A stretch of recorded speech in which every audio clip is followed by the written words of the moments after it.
ನಮಸ್ಕಾರ. ಈ ಒಂದು ವಿಶೇಷ ವಿಶ್ಲೇಷಣೆಗೆ ಸ್ವಾಗತ.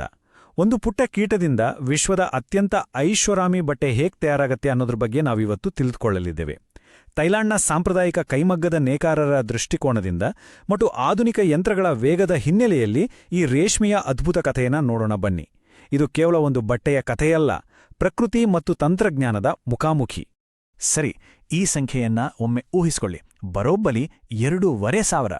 ಹೌದು, ಕೇವಲ 1 ಕಿಲೋಗ್ರಾಂನಷ್ಟು ರೇಷ್ಮೆ ಪಡೆಯಲು ನಮಗೆ 2,500 ರೇಷ್ಮೆ ಹುಳುಗಳು ಬೇಕಾಗ್ತವೆ. ನಾವು ಪ್ರತಿದಿನ ನೋಡುವ ಈ ಮೃದುವಾದ ಬಟ್ಟೆಯ ಹಿಂದೆ ಎಷ್ಟೊಂದು ದೊಡ್ಡ ಜೈವಿಕ ಶ್ರಮ ಅಡಗಿದೆ ಅಲ್ವಾ? ಈ ಪ್ರಕ್ರಿಯೆ ಹೇಗೆ ಶುರುವಾಗತ್ತೆ ಅಂತ ನೋಡೋದಾದ್ರೆ ಇದರಲ್ಲಿ 4 ಪ್ರಮುಖ ಹಂತಗಳಿವೆ. ಆಯ್ದ ಸಂತಾನೋತ್ಪತ್ತಿ, ಕಾವು ಕೊಡುವುದು, ಆಹಾರ ನೀಡುವುದು ಮತ್ತೆ ಗೂಡು ಕಟ್ಟುವುದು. ಥೈಲ್ಯಾಂಡ್ನ ಪುಟ್ಟಹಳ್ಳಿಯ ನೇಕಾರರೇ ಆಗಿರಲಿ ಅಥವಾ ಬೃಹತ್ ಫ್ಯಾಕ್ಟರಿಗಳೇ ಆಗಿರಲಿ, ಈ ಆರಂಭಿಕ ಹಂತಗಳು ಮಾತ್ರ ಯಾರಿಗೂ ಬದಲಾಗುವುದಿಲ್ಲ. ಪ್ರಕೃತಿಯ ನಿಯಮ ಎಲ್ಲರಿಗೂ ಒಂದೇ. ನೋಡಿ, ಈ ರೇಷ್ಮೆ ಹುಳುಗಳನ್ನ ಸಾಕುವುದು ಸಾಮಾನ್ಯ ಮಾತಲ್ಲ. ಅವುಗಳಿಗೆ ನಿಖರವಾದ ತಾಪಮಾನ ಮತ್ತು ತೇವಾಂಶ ಬೇಕೇ ಬೇಕು. ಮತ್ತೊಂದು ಇಂಟ್ರೆಸ್ಟಿಂಗ್ ವಿಚಾರ ಅಂದ್ರೆ ಇವು ಪಕ್ಕಾ ಸಸ್ಯಾಹಾರಿಗಳು. ಕೈಯಿಂದಲೇ ಆರಿಸಿದ ತಾಜಾ ಹಿಪ್ಪುನೆರಳೆ ಎಲೆಗಳನ್ನು ಮಾತ್ರ ಇವು ತಿನ್ನುತ್ತವೆ.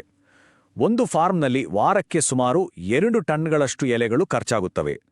ರೋಗ ಬರದಂತೆ ಹಾಳಾದ ಎಲೆಗಳನ್ನು ಆಯ್ದು ತೆಗೆಯುವುದು, ಸದಾ ಶುಚಿತ್ವ ಕಾಪಾಡುವುದು, ಇದು ನಿಜಕ್ಕೂ ಒಂದು ದೊಡ್ಡ ಸವಾಲು. ಇಲ್ಲೊಂದು ಬೆರಗುಗೊಳಿಸುವ ವಿಚಾರ ಇದೆ. ಈ ಸಣ್ಣ ಲಾರ್ವಾಗಳು ಕೇವಲ 40 ಹಗಲು ಮತ್ತು 40 ರಾತ್ರಿಗಳಲ್ಲಿ ತಮ್ಮ ದೇಹದ ತೂಕವನ್ನು 10,000 ಪಟ್ಟು ಹೆಚ್ಚಿಸಿಕೊಳ್ಳುತ್ತವೆ. ಹೌದು, ಖಂಡಿತವಾಗಿಯೂ 10,000 ಪಟ್ಟು. ಇವು ನಿರಂತರವಾಗಿ ತಿನ್ನುತ್ತಲೇ ಇರ್ತವೆ. ಭವಿಷ್ಯದ ಆ ಸುಂದರ ಪಟ್ಟೆಗಾಗಿ ಆ ಪುಟ್ಟ ಜೀವಿ ತನ್ನನ್ನು ತಾನು ಹೀಗೆ ಸಿದ್ಧಪಡಿಸಿಕೊಳ್ಳತ್ತೆ. ಇದು ಪ್ರಕೃತಿಯ ಅತಿದೊಡ್ಡ ಮ್ಯಾಜಿಕ್ ಅಂತಾನೇ ಹೇಳ್ಬೋದು. ಕೇವಲ ಒಂದೇ ಒಂದು ರೇಷ್ಮೆ ಹುಳು ತನ್ನ ರಕ್ಷಣೆಗಾಗಿ ಗೂಡು ಕಟ್ಟುವಾಗ ತನ್ನ ಸುತ್ತಲೂ ಸುಮಾರು 1 ಕಿಲೋಮೀಟರ್ ಉದ್ದದ ದಾರವನ್ನು ನೇಯುತ್ತದೆ. ಆ ಹುಳುವಿನ ತಲೆಯಿಂದ ದ್ರವರೂಪದಲ್ಲಿ ಬರುವ ಆ ವಸ್ತು ಗಾಳಿಗೆ ತಾಗಿದ ತಕ್ಷಣ ಗಟ್ಟಿಯಾಗಿ ಸುಂದರವಾದ ನಿರಂತರವಾದ ರೇಷ್ಮೆ ಎಳೆಯಾಗಿ ಬದಲಾಗುತ್ತೆ. ಒಮ್ಮೆ ಕಲ್ಪಿಸ್ಕೊಳ್ಳಿ, ಎಂಥ ವಿಸ್ಮಯ ಇದು! ಈಗ ಅಸಲಿ ಕೆಲಸ ಶುರುವಾಗತ್ತೆ.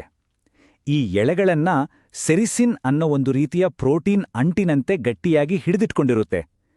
ಈ ಸೂಕ್ಷ್ಮ ಎಳೆಗಳನ್ನು ತುಂಡಾಗದಂತೆ ಹೊರತೆಗಿಬೇಕಾದ್ರೆ ಆ ಗೂಡುಗಳನ್ನು ಬಿಸಿ ನೀರು ಅಥವಾ ಹಬೆಯಲ್ಲಿ ಬೇಯಿಸಿ ಆ ಸೆರಿಸಿನನ್ನು ಮೃದು ಮಾಡಬೇಕು.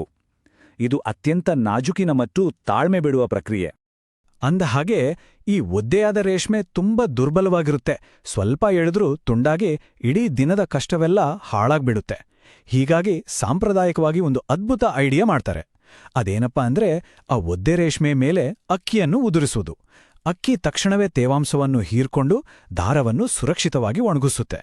ಕೈಯಿಂದ ಮಾಡುವ ಈ ಕೆಲಸದಲ್ಲಿ ಎಂತಹ ಜಾಣ್ಮೆ ಅಡಗಿದೆ ಅಲ್ವಾ? ದಿ ಗ್ರೇಟ್ ಡೈವರ್ಜೆನ್ಸ್ ಅಂದ್ರೆ ಕುಶಲಕರ್ಮಿಗಳು ಮತ್ತು ಯಾಂತ್ರೀಕರಣದ ನಡುವಿನ ಆ ದೊಡ್ಡ ವಿಭಜನೆ. ಈ ದಾರವು 2 ವಿಭಿನ್ನ ಪ್ರಪಂಚಗಳನ್ನ ಹೇಗೆ ಪ್ರವೇಶಿಸುತ್ತೆ ಅನ್ನೋದನ್ನ ಈಗ ನೋಡೋಣ. ಥೈಲ್ಯಾಂಡ್ನ ಸಾಂಪ್ರದಾಯಿಕ ಹಳ್ಳಿಗಳಲ್ಲಿ ಒಂದು ಕಡೆ ನೋಡಿದ್ರೆ 5,000 ಗೂಡುಗಳಿಂದ ರೇಷ್ಮೆ ಹೊರತೆಗೆಯಲು ಮನುಷ್ಯನಿಗೆ ಬರೋಬ್ಬರಿ 30 ಗಂಟೆಗಳ ಕಠಿಣ ಶ್ರಮ ಬೇಕಾಗುತ್ತೆ. ಪ್ರತಿಯೊಂದು ಎಳೆಯನ್ನು ನಮ್ಮ ಬೆರಳುಗಳಿಂದಲೇ ಅನುಭವಿಸುತ್ತಾ ತೆಗಿಬೇಕು. ಆದರೆ ಮತ್ತೊಂದು ಕಡೆ ಅದೇ ಫ್ಯಾಕ್ಟರಿಗಳಲ್ಲಿ ನೋಡಿ, ಯಂತ್ರಗಳು ಈ ಕೆಲಸವನ್ನು ಕಣ್ಣು ಮಿಟುಕಿಸುವಷ್ಟರಲ್ಲಿ ಮಾಡಿ ಮುಗಿಸ್ತವೆ. ಮನುಷ್ಯನ ಸ್ಪರ್ಶಕ್ಕೂ ಯಂತ್ರದ ವೇಗಕ್ಕೂ ಇರುವ ಅಗಾಧ ವ್ಯತ್ಯಾಸ ಇದು. ದಾರದ ಉದ್ದವನ್ನ ಅಳೆಯೋದಕ್ಕೆ ಹಳ್ಳಿಗಳಲ್ಲಿ ಇವತ್ತಿಗೂ ನಮ್ಮ ಪೂರ್ವಜರ ಕಾಲದ ಮರದ ಕದಿರನ್ನೇ ಬಳಸ್ತಾರೆ. ಅದು ಕೈಗಳಿಗೆ ಒಗ್ಗಿಕೊಂಡಿರುವ ಒಂದು ಅದ್ಭುತ ಕಲೆ. ಆದರೆ ಅದೇ ಫ್ಯಾಕ್ಟರಿಗಳಲ್ಲಿ ನಿರಂತರವಾದ ದಾರಗಳನ್ನು ನಿರ್ವಹಿಸಲು ಮತ್ತು ತಿರುಚಲು ದೈತ್ಯ ಯಂತ್ರಗಳನ್ನೇ ಬಳಸಲಾಗುತ್ತದೆ. ಆ ಯಂತ್ರಗಳು ಎಲ್ಲಿಯೂ ನಿಲ್ಲದೆ ನಿಖರತೆಯಿಂದ ಯಾವ ಭಾವನೆಯೂ ಇಲ್ಲದೆ ಕೆಲಸ ಮಾಡುತ್ತಲೇ ಇರುತ್ತವೆ. ಇಲ್ಲಿರುವ ಅಂಕಿ ಅಂಶಗಳನ್ನು ಒಮ್ಮೆ ಗಮನಿಸಿ. ಒಂದು ಸಾಂಪ್ರದಾಯಿಕ ಹಳ್ಳಿಯೊಂದು ದಿನವಿಡೀ ಕಷ್ಟಪಟ್ಟರೆ ಕೇವಲ 2 ಅಥವಾ 3 ಕಿಲೋಗ್ರಾಂ ರೇಷ್ಮೆ ಸಿಗುತ್ತೆ. ಆದರೆ ಯಾಂತ್ರೀಕೃತ ಕಾರ್ಖಾನೆಗಳಲ್ಲಿ ದಿನಕ್ಕೆ ಬರೋಬ್ಬರಿ 100 ಕಿಲೋಗ್ರಾಂ ರೇಷ್ಮೆ ಉತ್ಪಾದನೆ ಆಗುತ್ತೆ. ಆಟೋಮೇಷನ್ ಅಂದರೆ ಯಾಂತ್ರೀಕರಣ ನಮ್ಮ ಉತ್ಪಾದನಾ ಸಾಮರ್ಥ್ಯವನ್ನು ಎಷ್ಟು ಅದ್ಭುತವಾಗಿ ಹೆಚ್ಚಿಸಿದೆ ಅನ್ನೋದಕ್ಕೆ ಇದೊಂದು ಬೆಸ್ಟ್ ಉದಾಹರಣೆ. ಕೈಮಗ್ಗದಲ್ಲಿ ನೇಯುವುದು ಅಂದ್ರೆ ಅದು ಸುಮ್ಮನೆ ದಾರ ಪೋಣಿಸುವ ಕೆಲಸ ಅಲ್ಲ, ಅದೊಂದು ತಪಸ್ಸಿದ್ದ ಹಾಗೆ. ಅದಕ್ಕೆ ಅಪಾರವಾದ ದೈಹಿಕ ಶಕ್ತಿ, ಏಕಾಗ್ರತೆ ಬೇಕು ಮತ್ತು ಪ್ರತಿಯೊಂದು ದಾರದೊಂದಿಗೂ ಒಂದು ಭಾವನಾತ್ಮಕ ಕನೆಕ್ಷನ್ ಇರುತ್ತೆ. ಆದರೆ ಫ್ಯಾಕ್ಟರಿಯ ಒಳಗೆ ಹೋದರೆ ಕಾರ್ಮಿಕನ ಅನುಭವವೇ ಬೇರೆ. ಅಲ್ಲಿ ದೈತ್ಯ ಯಂತ್ರಗಳು ತಮ್ಮ ಪಾಡಿಗೆ ತಾವು ಬಟ್ಟೆ ನೇಯುತ್ತಿರ್ತವೆ. ಕೆಲಸಗಾರರು ಕೇವಲ ಆ ಯಂತ್ರಗಳನ್ನ ಮೇಲ್ವಿಚಾರಣೆ ಮಾಡ್ತಾರಷ್ಟೇ. ಸಮಯದ ವಿಚಾರಕ್ಕೆ ಬಂದ್ರೆ ಕೈಮಗ್ಗದಲ್ಲಿ ಕೇವಲ ಅರ್ಧ ಬಟ್ಟೆ ನೇಯಲು 40 ಗಂಟೆಗಳೇ ಬೇಕು. ನೇಕಾರನ ಬೆವರು, ತಾಳ್ಮೆ ಎಲ್ಲವೂ ಅದರಲ್ಲಿ ಬೆರೆತಿರುತ್ತೆ.